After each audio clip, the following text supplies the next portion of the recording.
પ્રણામ મિત્રો। આજ મારે એ વાત કરવી છે કે એક સામાન્ય ગુટખા એ માણસને અને હસતો ખેલતો પરિવાર કેવી રીતે બરબાદ કરી નાખે।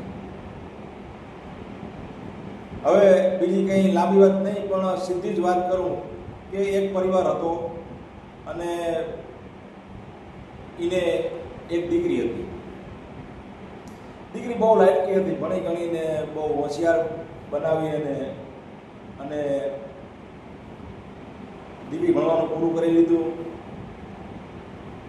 અને એના ઉંમર લાયક થઈ એટલે માગા આવવા ચાલુ થયા અને ઘણા બધા માગા આવ્યા। પછી એક માગું એવું આવ્યું કે જેને 1.5 લાખ પગાર હતો અને છોકરાને બહુ સારી પોસ્ટ હતી, એટલે એને બાપાએ બધું જાણ્યું કર્યું અને કીધું કે ભાઈ પગાર પણ સારો છે, છોકરો સારો છે અને છોકરાનો પરિવાર બધો સારો છે, એટલે આમાં કંઈ દીકરી દેવા વાંધો નથી। પછી દીકરીને ખબર પડી કે બાપા છોકરાના એક ગુટખાનું વ્યસન છે, જરાક તમે જોઈજો। એટલે બાપા આખાડા કાન કર્યા કે ભાઈ હવે પગાર સારો છે, 1.5 લાખ પગાર છે અને એનો પરિવાર સારો છે, જગ્યા બગ્યા સારી છે, એટલે ગુટખા તો એક સામાન્ય વ્યસન છે, એ તો બધાને હોય, એમાં કંઈ બહુ એનું ન હોય। તો દીકરી કીધું બાપા કંઈ વાંધો નહીં, તમે કહેતા હોય તો મને કંઈ વાંધો નથી। એટલે એ હક પણ ગોઠવણ હગાઈ થઈ, લગ્ન થયા અને 2-3 વર્ષ થયા, 2-3 વર્ષ થયા તો એને એક ફૂલ જેવા દીકરાનો જન્મ થયો અને બહુ શાંતિથી પરિવાર રહીએ। પણ કુદરતને કરવાનું એવું થયું કે આ ભાઈને ગુટખાનું વ્યસન હતું, એટલે મોઢામાં શાંતિ પડી,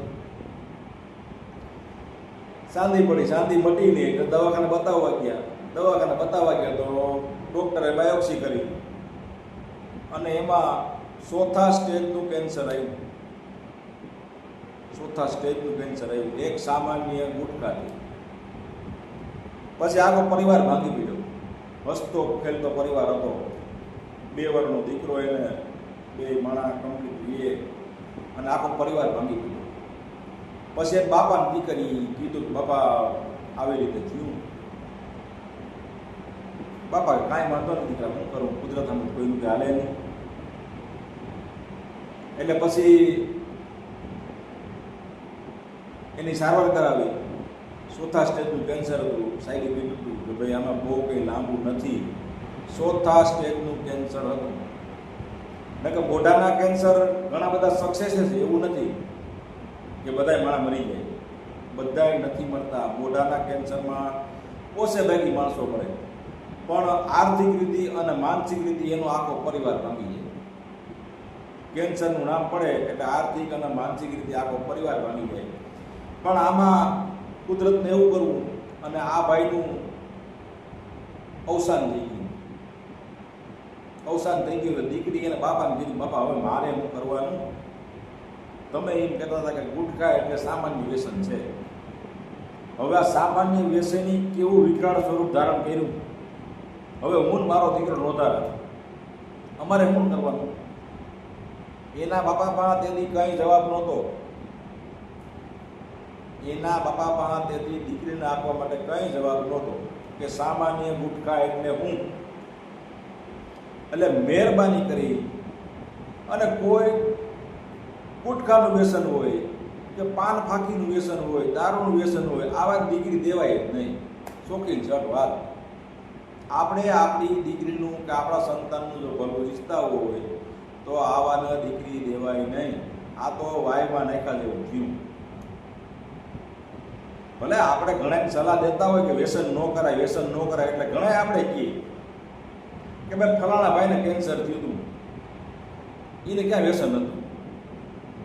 બરાબર છે, અમુકના વ્યસન બીજા કારણોથી થતું હોય, અંદરના વ્યસન ઘણા કારણોથી થાય, પણ આ પડીકા ઉપર તો તમાકુ ઉપર તો લખેલું જ આવે ચોખ્ખે ચોખ્ખું કે આ ખાઓ તો કેન્સર થાય. શું કામ ખાવું જોઈએ ભાઈ? બધાને ખબર છે, કોઈ અજાણ નથી, બધાય જ્ઞાની છે અટાણે, પણ કોઈને અનુકરણ કરવું નથી, એટલે કોઈને સલાહ દેવાય નથી, કોઈને સલાહ દેવાય નહીં. પણ આપણે તો એક વસ્તુ એવી માની કે આપણે આપણા સંતાનનું ધ્યાન રાખવું જોઈએ ને. આપણે આપણી દીકરી કોઈને દઈએ તો એ તો આપણે જોવું ને કે આ ભાઈના હું વ્યસન છે, અને ભાઈના વ્યસન હોય તો દેવાય જ નહીં. આપણી દીકરી હું કેમ નાખો ભાઈ કુવામાં કારણો કરીને? એને વ્યસન મૂકવું જ નથી તો તમે હું કેમ દો એને? પૈસા ના આપો કે તમે તમારી દીકરીનું સારું ભવિષ્ય જોઈને આપો. એટલે થોડુંક વિચારાય, વ્યસન હું તો કહું મૂકી દેવાય. કોઈનો ઉપદેશ આપણે આપવો નથી, બધાય જાણકાર છે, બધાય જાણે છે શું કરવાથી શું થાય, પણ કોઈને અનુકરણ કરવું નથી. એટલે ખરેખર આ દીકરી ઉપર થયું એવું બીજા ઉપર ન થાય. એટલે આપણે આપણા સંતાનને જો સુખી ઈચ્છતા હોય તો આપણે વ્યસન મૂકી દેવું જોઈએ. બરાબર? આપણે આપણા સંતાનને જો સુખી ઈચ્છતા હોય તો આપણે વ્યસન મૂકી દેવું જોઈએ. વ્યસન મહત્વનું છે કે આપણી પ્રજા મહત્વની છે ભાઈ? એટલે વ્યસન ન કરાય. બરાબર? પ્રણામ.